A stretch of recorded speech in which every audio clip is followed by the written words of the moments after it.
बात करते हैं अडयाला जेल की तरफ, क्योंकि इमरान खान का एक सरप्राइज कार्ड अभी भी उनके पास है जिसको वो अपनी बेगुनाही के तौर पे एक सबसे अहम सबूत समझते हैं। तो जनाब आज 190 मिलियन पाउंड केस की समाअत हुई। जो गुज़िश्ता रात एक डेवलपमेंट हुई ना, दो डेवलपमेंट्स थी, एक शेर अफजल मरवत के हवाले से मैं बता चुका।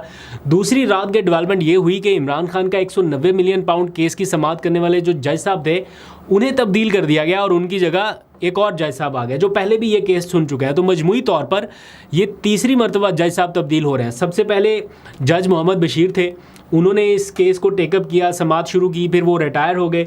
उनके बाद नासिर जावेद राना साहब आए, ये डेपुटेशन पर थे, वापस चले गए लाहौर हाई कोर्ट की तरफ। उनके बाद जज मोहम्मद अली वड़ाइच आए। तो अब केस बिल्कुल कंक्लूड होने वाला था और ऐसा तासुर मिल रहा था कि जज मोहम्मद अली वड़ाइच जो अभी केस सुन रहे थे वो कहीं ना कहीं बानी पीटीआई की फेवर में जाते दिखाई दे रहे हैं। ऐसा पीटीआई के वकला को लग रहा है, क्योंकि परवेज़ खट्टर का एक बयान आपको याद होगा जो उन्होंने इमरान खान के खिलाफ दिया, तो उस बयान से ये लगा कि ये तो इमरान खान के खिलाफ जा ही नहीं रहा। तो फिर उन्होंने रजू किया दोबारा अदालत से जज मोहम्मद अली वड़ाइच से कि मैं अपने बयान में कुछ ऐड कराना चाहता हूँ, तस्हीह कराना चाहता हूँ। तो उन्होंने कहा नहीं, अब मौका नहीं है। तो वहाँ से लगा कि ये केस इमरान खान की फेवर में पलट रहा है। तो अब जाके जब केस बिल्कुल कंक्लूड हो रहा था तो जज मोहम्मद अली वड़ाइच साहब जो है वो उनका तबादला कर दिया गया और नासिर जावेद राना जो पहले इस केस को सुन रहे थे उनको वापस लाया गया है। तो लेट्स सी वो केस को कैसे कंक्लूड करते हैं। आज इस मौके पर जो समाअत होना थी वो नहीं हो सकी, क्योंकि इमरान खान के वकला मौजूद नहीं थे, एक वकील नहीं थे, तो वो उनकी गैर मौजूदगी में फिर केस आगे नहीं बढ़ सका। बट जो इम्पोर्टेंट चीज़ें हैं वो ये कि इमरान खान ने आज जर्नलिस्ट से कुछ गुफ्तगू की है। जो मेन चीज़ थी वो तो वो बता रहे हैं कि जनाब उनकी कुछ तबीयत भी नासाज रही है, फूड पॉइजनिंग उनको हो गया। बल्कि एक सहाफ़ी ने उनसे कहा कि आज आप बड़े हशाश बशाश लग रहे हैं। तो उन्होंने कहा किधर हशाश बशाश, मुझे तो फूड पॉइजनिंग हो गया था। यहाँ की सिचुएशन तो जेल की तुम्हें पता ही है कि क्या हालात हैं यहाँ पे। तो उन्होंने बताया कि चूँकि फ्रिज की सहूलत उनके पास नहीं है और फिर कूलर के सामने चीज़ें रखने से ज़्यादा देर तक वो सर्वाइव नहीं कर पाती, तो पता नहीं कुछ ऐसा वैसा खा लिया होगा जिसकी मुद्दत ख़त्म हो रही होगी, वटेवर। तो वो कह रहे हैं कि उन्हें फूड पॉइजनिंग हुआ। एनीवेज़ आते हैं ज़रा सियासी मामलात के हवाले से जो आज उनकी गुफ्तगू रही बड़ी अहम है। बल्कि इस केस के हवाले से जिसको सरप्राइज़ कार्ड इमरान खान साहब कहते हैं वो ये कि जिस हार के हवाले से ये केस बनाया जा रहा है, ये रेफरेंस पूरा बनाया जा रहा है तोशा खाना के उस हार पर जिसकी बताया गया है कि इमरान खान साहब ने कीमत सस्ती लगा के उसको महंगे दामों फ़रोख्त कर दिया और उसके ऊपर रेफरेंस बन गया। इमरान खान साहब कह रहे हैं कि वो हार अभी भी उनके पास है और वो कहते हैं कि वो मुझे पता था कि ये कोई ऐसी कार्रवाई होगी।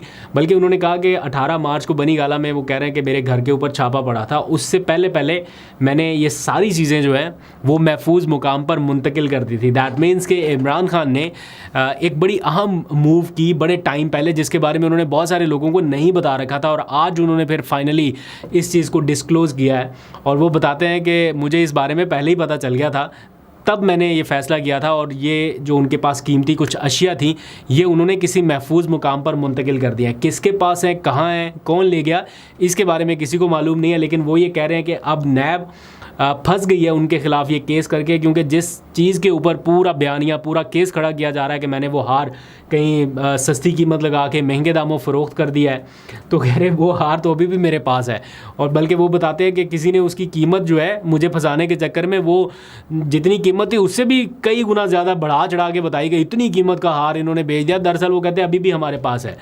तो जस्टिस मियां गुल हसन औरंगज़ेब ने ये कुछ दिनों पहले समाअत की थी, तो वो भी ये कह रहे थे कि आपने उस हार के बारे में उन्होंने कोई रिमार्क्स दिए थे कि आप भी तो वो नहीं लेके आ रहे ना, नहीं पेश कर रहे। तो अगर किसी स्टेज पे इमरान खान साहब वो प्रोड्यूस कर देते हैं, वो अदालत के सामने आ जाता है, दैट मीन्स कि ये पूरा रेफरेंस फिर फारिग हो जाता है।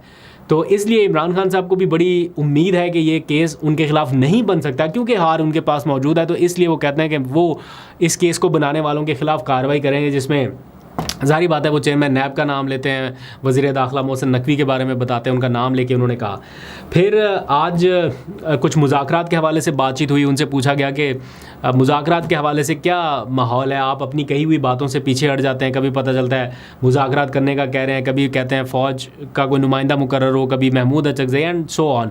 तो क्या आप यू टर्न तो नहीं ले रहे? तो उन्होंने कहा मदर ऑफ़ यू टर्न तो वो था जो नवाज शरीफ ने लिया। मतलब उन्होंने कहा कि वोट को इज़्ज़त दो, और वोट को इज़्ज़त दो से कहाँ पे गया उनका वो सारा मामला, वो आपके सामने है। बहरहाल उन्होंने मुज़ाकरात के हवाले से कहा मैं क्लियर हूँ, मेरी 2 शराइत हैं। पहले ये कि जो भी होगा वो आइन और कानून के दायरे में होगा, आइन और कानून से बाहर कुछ नहीं। और दूसरा ये कि सबसे पहले मेरा मैंडेट वापस किया जाए, देन बातचीत आगे बढ़ सकती है। फिर वो माफ़ी तलाफ़ी वाले मामला शुरू हो गए कि माफ़ी कौन मांगेगा, उसके ऊपर उनका एक असूली मौक़िफ़ है, वो आपको मालूम है, डिटेल में नहीं जाता। लेकिन जब हुकूमत से मुज़ाकरात की बात आती है तो वो कहते हैं ऐसी हुकूमत से मैं क्या बातचीत करूँ जिसके 4 हल्के खुलने से वो ख़त्म हो जाए या वो फारिग हो जाए हुकूमत, जिसके 4 हल्के खुले फॉर्म 47-45 वाले, तो ये हुकूमत घर चली जाए। तो वो कह रहे हैं ऐसी हुकूमत से बात करने से बेहतर है जो लाए हैं इस हुकूमत को, उनसे डायरेक्ट बात कर ली जाए। तो वो बार बार उसी तरफ सिग्नल दे रहे हैं। फिर उन्होंने कहा कि महमूद अचकज़ई को मैंने इख्तियार दिया है बातचीत का, अगर वो कोई प्रपोज़ल लेके आएंगे दैन इसके ऊपर आगे पेशरफ्त हो सकती है। फिर शेर अफजल मरवत के हवाले से उनसे क्वेश्चन हुआ, बल्कि एक बार नहीं 2-3 बार हुआ कि इसके ऊपर आप क्या कहेंगे, तो इमरान खान ने वो क्वेश्चन नज़रअंदाज कर दिया, कहा कि इसके ऊपर फिर बात करेंगे। और फिर इंतज़ार पंजोता चूँकि मौजूद थे साथ, तो उन्होंने सिचुएशन के बारे में बताया, इमरान खान को कान में उनके कोई सरगोशी की, और उसके बाद इमरान खान ने कहा इसके बारे में फिर बात करेंगे। तो ज़्यादा उन्होंने डिटेल में बात नहीं की। तो ये आज की ओवरऑल अपडेट है।